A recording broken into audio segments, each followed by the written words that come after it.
So the temple is stormed a third time. We have, well, I guess it's the second time. Babylonians in now 63 BC. It'll be a third time in 70 AD. And they slaughter all the priests who resisted them. Josephus gives a really good account. And they support part of the Maccabean family, but not very much. The other brother they execute and so on. And they take over, put in Roman governors, and the first Roman governor is Herod's father. And that's how Herod is able to create a kingdom for himself on the backs of the Maccabees. And people don't understand this history at all, so we get Herod king of the Jews. This is just rubbish. This is never a king of the Jews. He was hated by the whole Jewish people. He was a Roman bureaucrat that was put over them and made a family dynasty by executing all the Maccabeans who were beloved. But, you know, does this come through the New Testament? No, of course not. No. So you hear, oh, Herod wanted to kill all the Jewish children and wanted to kill Jesus. Yeah, I'm sure he did want to kill people who were going to supplant him. But this is blamed on the Jews, you see, as if Herod is a representative of the Jewish people.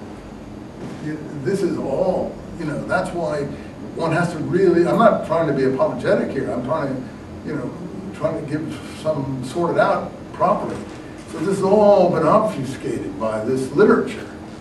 People who were writing it didn't even know very, very well. So it's really frightening what has happened, because the Jews now are blamed for Herod, when he's actually a Roman puppet king who they hated, and who revolutionary leader after revolutionary leader struggled to overthrow and was in turn flailed, burned, you know, every kind of horrendous death that Josephus gives them all to you. It's a frightening history. And anyway, this goes on all the way up till 66. And when the rebellion finally broke, there's a rebellion going on for literally from the time, well, the Romans take over, the rebellion goes out, the Maccabeans try to come back, they get some Persian help at this time, and then the Roman armies come back in, restore Herod. This time his father's dead, and they put him in as king. Herod jumps from Caesar to Mark Antony to Octavius to Augustus. He's a very good politician. He comes back with 2 Roman legions, storms the temple again in 37 BC against the Jewish nationalist patriot revolutionaries with Roman help, and takes the temple. That's third time. And then, of course, he kills everyone that resists him.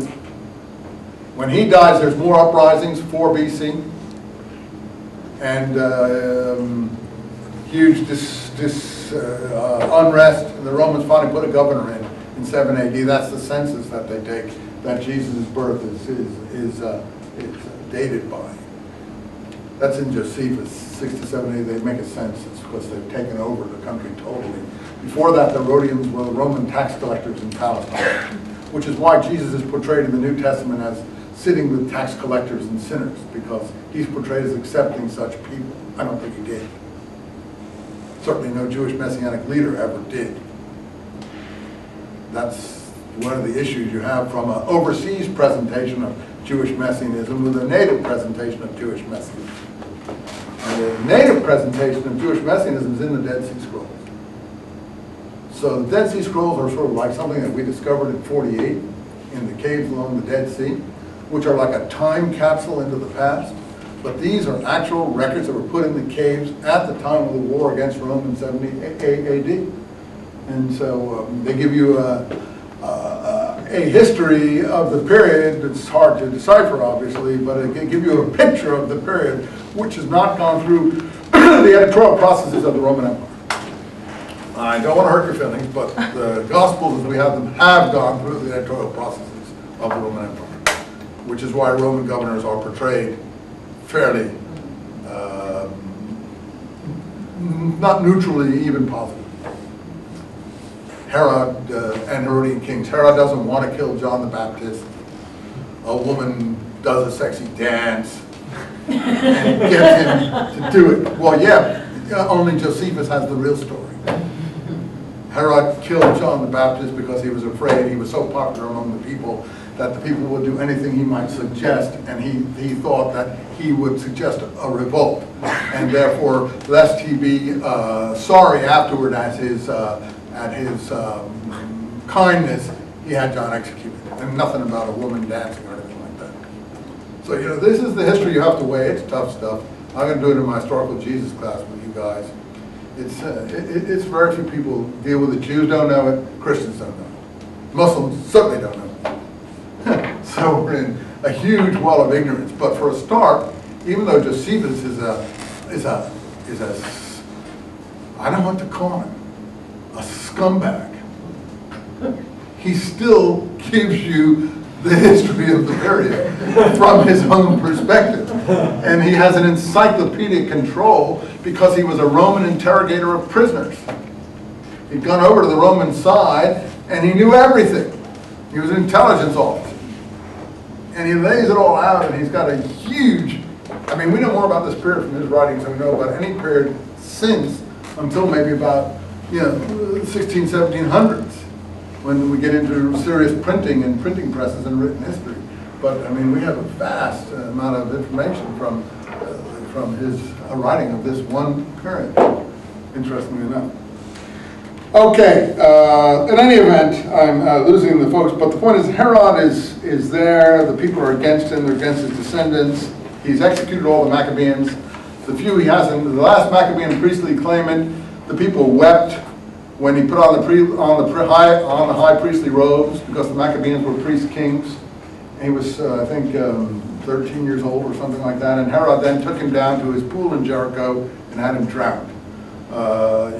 Because he knew what the people wanted. When Herod died, according to Josephus, he ordered that his followers to take all the principal men, put them in a stadium, and execute them, so that they would be crying at his death. That's where you get Herod wanted to kill all of the Jewish children, I think, from. The point was that the successors realized they couldn't do that, or they would be in serious trouble, so they didn't do that. But that was what the orders that he left. Sort of like the closest thing to Herod would be Saddam Hussein. That's about where we're at with Herod. Okay, so the Jews do struggle against Roman rule. Finally, they revolt in 66 after a whole series of cruel Roman governors. Pontius Pilate, the person portrayed as this person who doesn't want to execute Jesus, who's of mixed minds, who's, I think, wife says she had a dream, who says don't have anything to do with this righteous man, and so on and so forth. He was removed from Palestine as the most brutal governor